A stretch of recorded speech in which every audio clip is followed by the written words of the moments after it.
নমস্কার, নন্দনালয় solar power enterprise আজ চাকদা চৌমাথায় একটি অনগিট হাইব্রিড এবং অফগিট ইনভার্টার ইনস্টল করলো।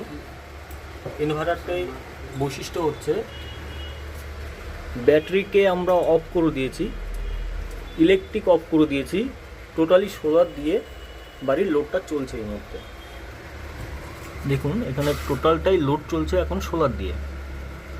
যখনই আমরা ব্যাটারিটা অন করব, ইলেকট্রিক অন করব,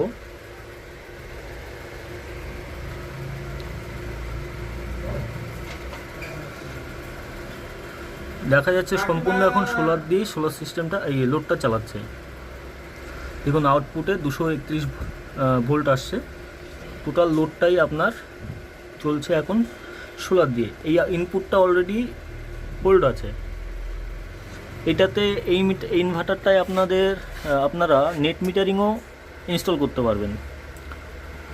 এটা গভর্নমেন্ট ভর্তুকি এবং পার্সোনালভাবে আপনারা ইনস্টল করতে পারেন। এখানে 240 অ্যাম্পিয়ারের দুটো ব্যাটারি আমরা ইনস্টল করেছি। এটা 3.5 কিলোওয়াটের ইনভার্টার, যেটা টোটাল 4000 ওয়াট লোড ক্যাপাসিটি নিতে পারে। তার মানে আপনার একটা এসি চালাতে পারবে, লাইট ফ্যান টিভি দিয়ে টোটাল 4000 ওয়াট লোড চালাতে পারবে। এবং আমরা এখানে একটা বক্স দিয়েছি, কনভেনার বক্স, যেই বক্সটার মাধ্যমে টোটালটাই নিজস্বভাবে ইউজ করতে পারবে।